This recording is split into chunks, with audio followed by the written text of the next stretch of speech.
noite, pessoal. Hoje a gente vai para a terceira parte da aula sobre dissolução da sociedade conjugal e do vínculo matrimonial.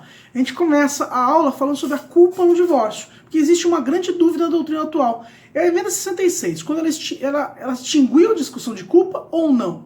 Por que a emenda 66 teria extinguido a discussão de culpa? Porque, vamos lembrar, a emenda 66 de 2010, ela tirou a menção à separação judicial da Constituição Federal. Ao tirar a menção à separação judicial da Constituição Federal, a gente tem a separação judicial sendo regulamentada apenas no Código Civil. Bem, a separação judicial trata de culpa no Código Civil, mas o divórcio não. Então, quando se fala de culpa, quem é culpado, se é culpa, se não é culpado, isso é separação judicial. Agora, as pessoas podem divorciar direto. E aí, você traz essa discussão da culpa pro divórcio, sim ou não? Existem duas correntes a respeito. A majoritária hoje em dia, que é representada pela Maria Benice Dias e outros, é que não se discute culpa numa ação de divórcio. Então existe um divórcio litigioso, os cônjuges estão destruindo um ao outro, eles se odeiam, não dá para falar de culpa. Por quê? Culpa é um instituto de separação judicial e não de divórcio. Enquanto isso, o Flávio Tartucci e outros falam que é viável sim discutir culpa na ação de divórcio, porque ao se permitir que o divórcio seja feito de forma direta, a Constituição propiciou que se utilizasse a discussão de culpa antes da separação judicial no âmbito de uma ação de divórcio. Enfim, existe essa discussão, não existe uma resolução ainda para esse tema. Dito isso, falando sobre culpa, como é algo que a gente trabalha, vai trabalhar sobre culpa em certos aspectos agora, né? A gente tem a questão do nome. Como a gente viu nos efeitos do casamento, a pessoa quando casa, ela pode adotar o sobrenome do cônjuge. Tá, e se por acaso existe o divórcio e uma pessoa não quer que a outra use o sobrenome da outra, tem aquela questão toda, né? Ah, não quer que carregue meu sobrenome, então tá brigado, odeia a pessoa.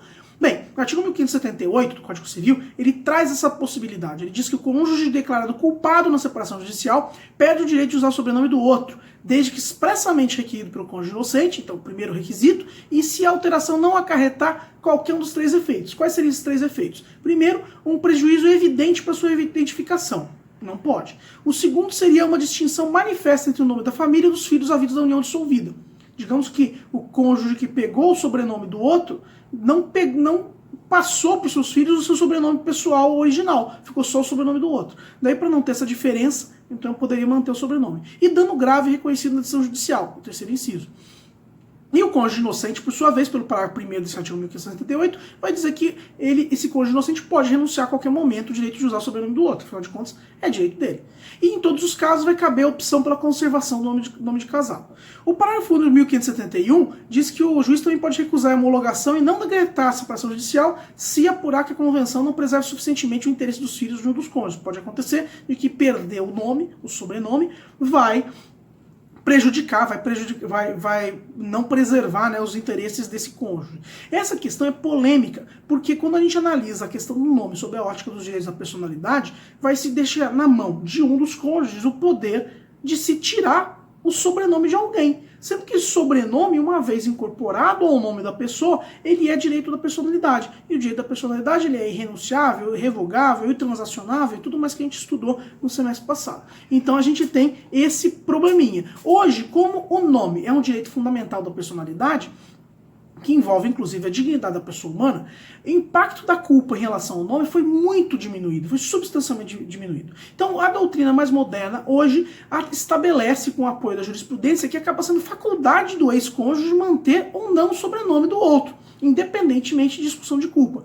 Ah, mas e o cônjuge inocente que não queria que o outro usasse o sobrenome? Pensasse nisso lá atrás, quando adotou o sobrenome, ou exigiu que adotasse o sobrenome, ou deixou que os outros usassem o sobrenome e assim por diante. Por quê? Uma vez que foi incorporado, o cônjuge deixa ou não deixa conforme a sua vontade, e não da vontade do outro.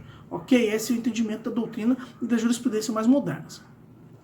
Com relação aos filhos, o divórcio também tem implicações em relação aos filhos. De acordo com o artigo 1579, o divórcio não vai modificar os direitos e deveres dos pais em relação aos filhos.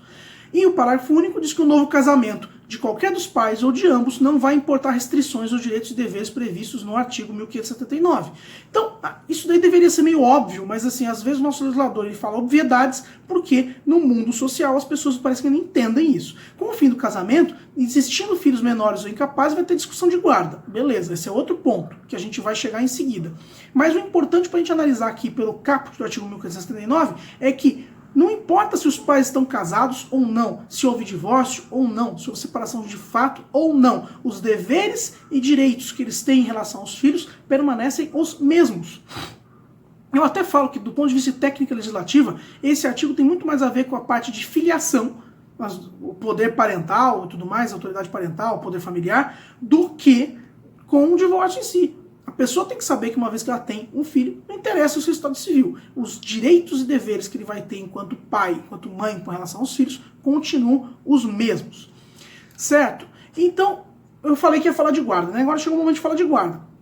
Existem 4 tipos de guarda, acho que dá para dizer até aqui no mundo, tá? Então você tem a guarda unilateral, a guarda unilateral, como o próprio nome diz, apenas um dos pais tem a guarda do filho e o outro tem direito de visitação. Você tem a guarda alternada, em que o filho passa um tempo com um dos pais e um tempo com o outro dos pais, pode ser de 6 meses, pode ser de mês em mês, de qualquer forma, passa um tempo com um e um tempo com o outro. E você tem a guarda compartilhada, também chamada de conjunta, em que ambos têm a guarda. Guarda e visitação não são a mesma coisa, pessoal. Guarda é uma coisa, visitação é outra. A gente visita, os pais sempre vão ter, independentemente da guarda. Agora, na guarda compartilhada, ambos gerenciam a vida do filho e ambos devem juntos discutir as decisões a respeito da vida do filho. Pô, mas um casal que está divorciado, será que isso não vai ser problemático? Pode ser problemático. Por isso que nem necessariamente a guarda compartilhada pode ser a melhor situação possível. Eu trouxe também para vocês, ali no slide 573, a guarda de nidação, também chamada de aninhamento. A gente não tem essa guarda prevista no nosso Código Civil, não está na nossa legislação. Mas eu trago quase como uma curiosidade, fica até como ideia de tema de monografia, para quem gosta dessa área, estudar se essa guarda de nidação seria aplicável no Brasil, independentemente de haver regulamentação legal ou não. O que diz essa guarda de... O que é essa guarda de nidação? A guarda de nidação é muito interessante, gente. É a seguinte, os filhos do casal que se separa, né, que se divorcia, moram numa casa. E os pais se alternam nessa casa, cuidando dos filhos. Então os filhos não sofrem aqueles traumas ou aquela quebra de rotina, porque eles têm que mudar de uma casa para outra, de tempos em tempos, com malinha, com brinquedo e tudo mais. Não, a casa é deles e sempre vai ser deles. O que alterna é quem cuida deles, se vai ser o pai, a mãe, ou outro pai, ou outra mãe, enfim, não vem ao caso. O ponto é que, por isso que é guarda de nidação ou aninhamento, é como se aquela casa fosse um ninho, e os pais se alternam cuidando dos filhos. É bastante interessante e, pelo que consta, é bastante comum nos países nórdicos esse tipo de guarda. A guarda, pelo Código Civil, no artigo 1583, vai ser unilateral ou compartilhada. E a definição está no parágrafo 1º. A gente teve as alterações legislativas em 2008 e 2014 que mudaram bastante o Código Civil nas disposições sobre guarda de filhos. Então, a guarda unilateral vai ser aquela que vai atribuída só a um dos genitores, pelo parágrafo 1º, e guarda compartilhada, a responsabilização conjunta nos exercícios de direitos e deveres do pai e da mãe que não vivam sob o mesmo teto, concernentes ao poder familiar dos filhos comuns. Como eu disse, no unilateral, só um gerencia a vida do filho, e na compartilhada são ambos os pais que vão gerenciar essa vida do filho. E essa guarda, seja unilateral, seja compartilhada, ela vai ser ou requerida por consenso pelo pai e pela mãe, ou seja, eles vão judicialmente falar o seguinte: a gente quer a guarda compartilhada ou a gente quer a guarda unilateral de um de nós dois. Pode acontecer.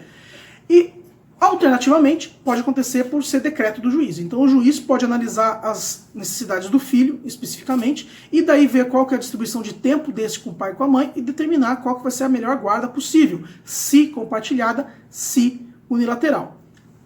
Duas opções, então. Se em consenso os ex-cônjuges definem, se não há consenso, quem vai definir é o juiz.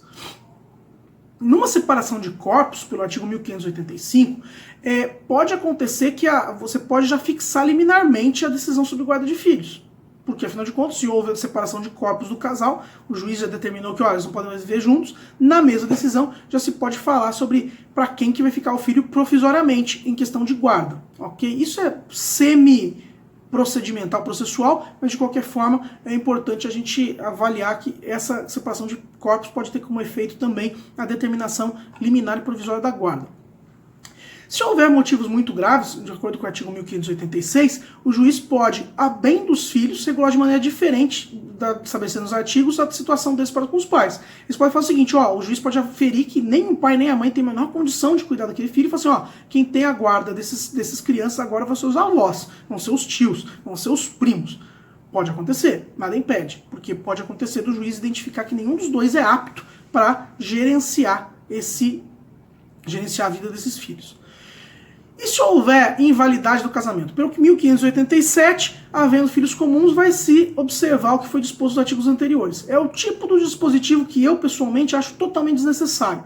Porque tanto faz se o casamento foi declarado nulo, foi anulado, se acabou por divórcio ou ausência ou qualquer coisa do gênero. Não importa como se dissolveu a sociedade conjugal. A regra sobre filiação, as regras sobre poder familiar são as mesmas. Então, a guarda vai ser gerenciada da mesma forma, independentemente do casamento ter acabado sob divórcio ou sob anulação do casamento. Então, 1587 é um artigo absolutamente desnecessário. E na guarda compartilhada, de acordo com o parágrafo 2º do artigo 1583, vai ser dividido de forma equilibrada o tempo com a mãe e com o pai, sempre tendo em vista as condições dos interesses, fáticas dos interesses dos filhos. Então, sempre o melhor interesse da criança que vai ser avaliado nisso. Mas, de qualquer forma, vai ter que ter uma divisão de tempo de forma equilibrada. E a cidade considerada de base de moradia dos filhos vai ser aquela que melhor atender os interesses dos filhos. Pode acontecer também dos pais morarem em cidades separadas. Então, se estabelece que vai ter uma cidade base de moradia. Ah, se ele for morar com a mãe, vai ser a cidade base, então eles vão ficar mais tempo com a mãe. Mas isso não descaracteriza a guarda compartilhada, tá, galera? No artigo 1584, fala da importância de informação das partes. Daí a gente tem uma dúvida se tem cumprimento desse dispositivo no caso concreto. Né? O que diz esse artigo 1584, parágrafo 1º?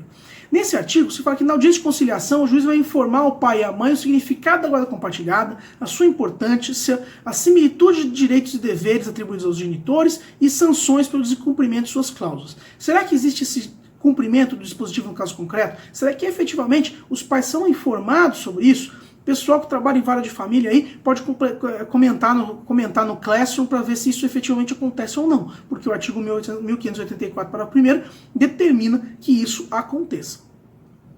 Existem algumas críticas com relação à guarda compartilhada, tá? Porque a custódia fica dividida. Então, parte da doutrina diz que o que o nosso Código Civil está prevendo é, na verdade, uma guarda alternada e não uma real guarda compartilhada. Porque vai ter uma divisão do tempo entre um e outro. O guarda alternada é o que eu chamo de ping-pong de criança, né? Porque de uma hora tá com o pai, tá com a mãe, tá com o pai, tá com a mãe, e isso seria prejudicial para a criança. Outra crítica muito forte que existe a respeito do assunto é que a guarda compartilhada se tornou um regime prioritário. O parágrafo 2º do artigo 1584 diz que se não houver acordo entre a mãe e o pai quanto à guarda do filho, e encontrando ambos os genitores aptos a exercer o poder familiar, será aplicada a guarda compartilhada, a menos que um dos genitores fale que não quer. Então, olha só, não há acordo quanto à guarda. Então, tanto o pai quanto a mãe provavelmente se odeiam. E nesse caso, ambos querem ter a guarda. E o juiz, ao invés de determinar a guarda unilateral de um com um regime de visitação um pouquinho mais tranquilo, pelo Código Civil, ele teria que aplicar a guarda compartilhada. Imagina como o aumento de conflitos entre esse casal que acabou não pode influenciar de uma forma horrível a vida da criança. Então é uma crítica muito forte e com uma certa base na realidade. Tá? Se os cônjuges não mantêm uma convivência pacífica mínima, na verdade, o juiz teria que colocar a guarda unilateral, não tem muito jeito, porque vai ser prejudicial para a criança colocar uma guarda compartilhada em que os pais vão brigar sobre absolutamente qualquer situação. E a guarda unilateral? Quando é que vai acontecer a guarda unilateral? A guarda unilateral ela tem algumas obrigações também para o pai ou a mãe que não detém a guarda da criança. É isso que está no parágrafo 5º do artigo 1583. Nesse parágrafo, no caso, ele se estabelece que esse pai ou mãe que não tem a guarda, ele tem o dever de supervisionar os interesses dos filhos. E ele sempre vai ser uma parte legítima para solicitar informações, prestação de contas, em assuntos que direto e indiretamente afetem a saúde física e psicológica e a educação dos filhos.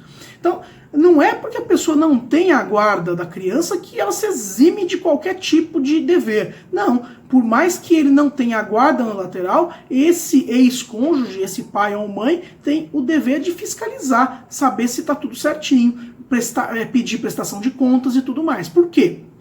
Porque o fato de não ter guarda não tira desse pai o poder familiar. O fato de não ter guarda não tira desse pai o dever de visitação e o direito, né, o dever e direito de visitação. O fato de ter guarda não faz com que esse pai ou essa mãe deixe de ser pai ou mãe. Então, o dever continua.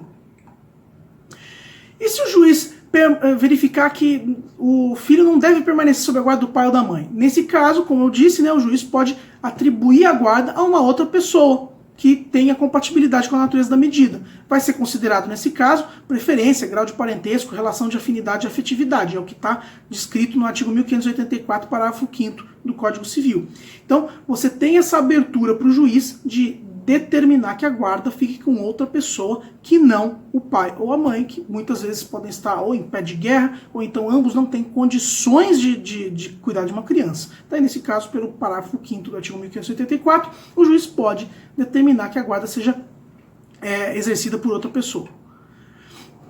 E com relação ao descumprimento da guarda? O parágrafo 4º do artigo 1584 diz que existe a possibilidade de restrição de prerrogativas em caso de não se obedecer às regras da guarda. A alteração não autorizada ou descumprimento imotivado de guarda unilateral compartilhada pode implicar redução de prerrogativas. O que são essas reduções de prerrogativas? Vocês veem que por aí é uma cláusula geral, é uma janela aberta para o juiz aplicar do jeito que ele achar melhor. Ele pode diminuir o tempo que aquele pai vai ficar com a criança, pode restringir os direitos de visita, pode tomar várias medidas para que a pessoa, enfim, entenda que ela mandou mal e se preserve a criança e o adolescente acima de tudo.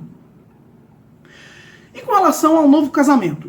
Enfim, existia um casal, eles tinham uma criança, eles se divorciaram, e daí tem ali a guarda bonitinha, cada um vê a criança em determinado momento, só que um desses ex-cônjuges casa de novo. O artigo 1588, como acho que ninguém vai ficar impressionado com isso, diz que o pai ou a mãe que contrair novas núpcias não perde o direito de ter consigo os filhos, que só lhe poderão ser retirados por mandado judicial, provado que não são tratados convenientemente. Então não é porque a mãe casou de novo que ela vai perder a guarda, não é porque o pai casou de novo que ele não pode ter direito de visita. Então nada disso acontece. Obviamente que um casamento novo não afeta a relação dessa pessoa com os próprios filhos, a menos que haja um problema de tratamento, abuso e tudo mais, o que também, infelizmente, a gente sabe que acontece.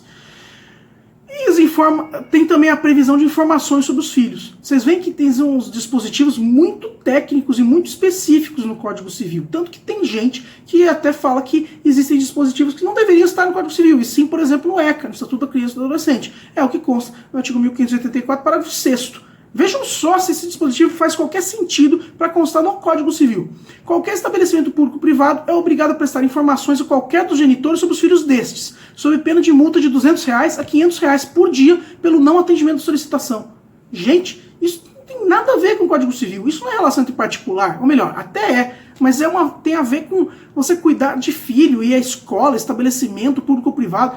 Isso não deveria estar aqui. Deveria constar no ECA, que era o lugar correto para se analisar esse tipo de dispositivo e até reformar. Vocês veem que uma multa de R$ 200 em 2002 era uma coisa que hoje em dia é uma multa muito menor. Então não houve nenhuma correção monetária desse valor.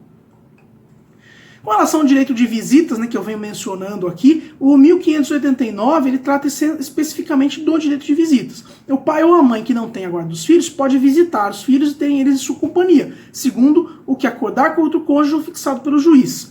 E também vai embora tenha só o direito de visitas, eventualmente não tenha a guarda, ele vai ter a obrigação de fiscalizar a manutenção e educação dessa criança. No parágrafo único se estabelece que esse direito de visita estende também aos avós, a critério do juiz também observar os interesses da criança e do adolescente. Então, os avós têm direito de visita garantido pelo artigo 1589, parágrafo único do Código Civil. A pergunta que se faz aí, os demais parentes? Será que o tio tem direito de visita? O sobrinho tem direito de visita? O primo? O Código Civil não fala disso. Mas assim, numa situação em que se demonstra que existia um convívio familiar intenso e se excluiu a criança desse convívio, não vejo por que um tio não poderia ter essa possibilidade. Um tio que é padrinho, madrinha, poderia ter essa possibilidade de pleitear direito de visitas também. Nada impede, desde que não prejudique a criança. Com relação aos filhos maiores incapazes, ou seja, aquele que enfim, por causa transitória permanente não consegue manifestar vontade, as situações de incapacidade relativa previstas no Código Civil, o artigo 1590 estende as disposições sobre guarda e prestação de alimentos também aos filhos maiores incapazes, aquelas disposições sobre os filhos menores. Então, para critérios de alimentos e visita e guarda, tudo que a gente falou sobre filho menor se aplica também ao filho maior incapaz. E por fim, para a gente fechar o tema dessa aula, vocês vão dar risada por eu estar tratando disso, mas fazer o que? É uma temática, né? Animais de estimação. Você tem o divórcio e a pessoa tem lá o pet. E aí, o que vai acontecer? Essa é uma questão totalmente polêmica e sem solução. A gente vê aí, de vez em quando, aqui em Linhares já teve ação de guarda de animal de estimação. Gente, animal de estimação não tem guarda. Guarda é para criança. Então, ainda assim, existe um debate jurídico. Existe guarda ou existe propriedade administrar do animal de estimação? O status jurídico do animal hoje, 2020, abril de 2020, ainda é de coisa. Então, vocês lembrem do que eu sempre falo. Pessoal, cachorro não é gente, cachorro é semovente. Então, o cachorrinho e o gato, eles são coisa. Então você não pode dizer que existe guarda. A doutrina debate hoje em dia, é um debate doutrinário bastante intenso, se os animais poderiam ser sujeitos de direito, ou sujeitos de direito despersonificados, o que na minha opinião seria uma contradição em termos. Ou coisas. E existem precedentes judiciais aplicando regras de guarda de filhos para os animais. Só que é difícil colocar guarda de filho e aplicar isso de forma extensiva para o animal. Porque não se trata do mesmo tipo de ser vivo. Obviamente que você, tratando o animal como coisa e lembrando que existe um condomínio sobre o animal após o divórcio, porque os cônjuges teriam uma ameação sobre o animal de estimação, nada impede que se estabeleça uma alternância de posse sobre aquele bem. Seria uma composse, talvez. Então nada impede que isso aconteça. Ou então não uma composse, mas na verdade um condomínio com posse alternada. Você consegue resolver o problema do animal de estimação sem recorrer à analogia com guarda de filho, porque não é a mesma coisa. De qualquer forma, muito provavelmente a gente vai ver alterações legislativas sobre o assunto nos próximos anos, porque se debate muito a situação. Bem, pessoal, com isso eu encerrei a terceira parte sobre dissolução da sociedade conjugal, e na próxima aula, vai ser a última aula sobre esse tema, encerrando o tema da dissolução da sociedade conjugal e do vínculo matrimonial, a gente vai finalmente acabar a unidade 2 sobre direito matrimonial e ingressar na unidade 3 sobre direito convivencial. Espero que vocês estejam gostando, espero que não esteja muito cansativo.